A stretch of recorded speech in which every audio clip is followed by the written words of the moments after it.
It's Monday, the 9th day of November 2020. Thanks for joining us. We begin with news that investigations are continuing into the apparent drowning of 10-year-old Deshaun DePizabes of Parishland Christchurch.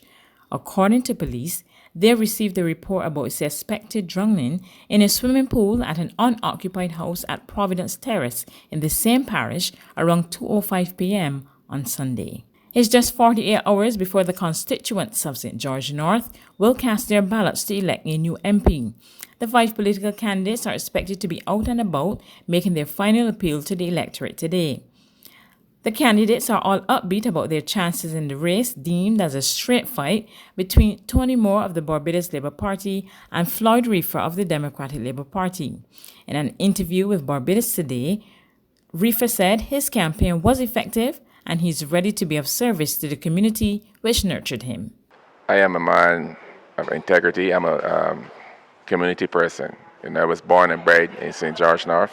I was born and bred in Parishland, St. George. I grew up in this community, and I know what the community wants. I've gotten my opportunity, through the community in terms of playing sport. And somebody spotted me within the community and gave me that opportunity. So I can always give back to this community. In a video on her Facebook page, Tony Moore pledged to use the values she gained as a young member of the Warborn Wesleyan Holiness Church in St. George to represent the constituency in the House of Assembly. I came here from the age of 15, and it was here that I learned the heart of service, many of the principles that took me into trade unionism. I am therefore pleased that those principles have followed me and that I will be able to use those foundation teachings to serve the people of St. George North. Grenville Phillips Jr. is confident that he can bring much relief to the people of St. George North who want better housing, roads, and improved standard of living. They could choose me perhaps because a lot of the problems that they complain about, and the other candidates have also identified these, are problems that I am well suited to address. We learn about the housing, the condition of houses, and as a structural engineer, I'm trained to improve the condition of houses. The United Progressive Party's Ambrose George has a clear plan to execute to improve the lives of constituents once he is successful after Wednesday's vote. There are issues in St. George which have not been addressed, which have been outstanding for a long while. Secondly, there is my level of programming which we want to introduce. And thirdly, is that I'm told the constituents that there is a crying need for more opposition in the House of Assembly. David Walron of the People's Party for Democracy and Development maintains he's the best candidate to represent the interests of the people of St. George North in the House of Assembly. I have a history of service to the community. I'm a bred and born St. George North person, and I love St. George North.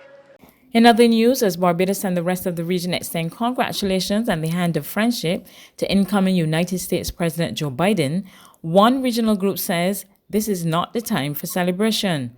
General Secretary of the Caribbean Movement for Peace and Integration David Denny contends the new administration must first take action to improve relations with Venezuela and Cuba. It is good that the people of the United States of America have changed the president of the USA, but we are advising Caribbean people not to celebrate this election until the elected president of the USA recognize the government and people of Venezuela, and for him to remove the political and economic embargo against Venezuela and Cuba. There's regional and international news after this short break.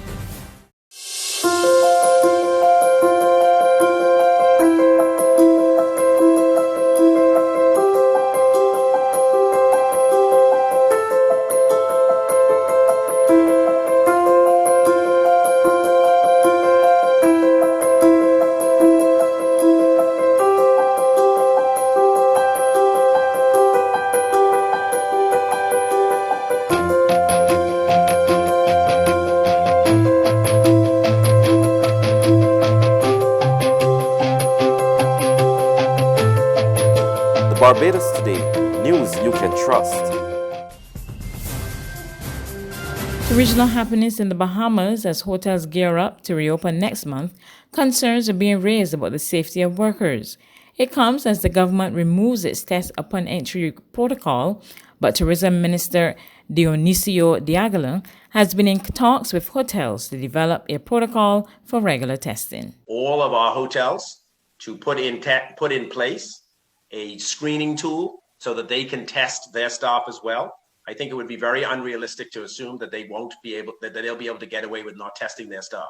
So we're encouraging them using private sector options to implement a screening and testing protocol for their staff so that those staff can be tested and screened and not, first of all, transmit the virus from us to them. And also, as we've seen in a number of businesses and government offices, when you have an outbreak, it leads to the shutdown of that particular facility, making it difficult for, if you have a restaurant and you have an outbreak in that restaurant, to allow that to operate. On the international front, Democrat Joe Biden has outlined plans to deal with the coronavirus and other problems that will confront him as president of a divided America, while President Donald Trump planned campaign-style rallies to contest the election. We get the details in this report.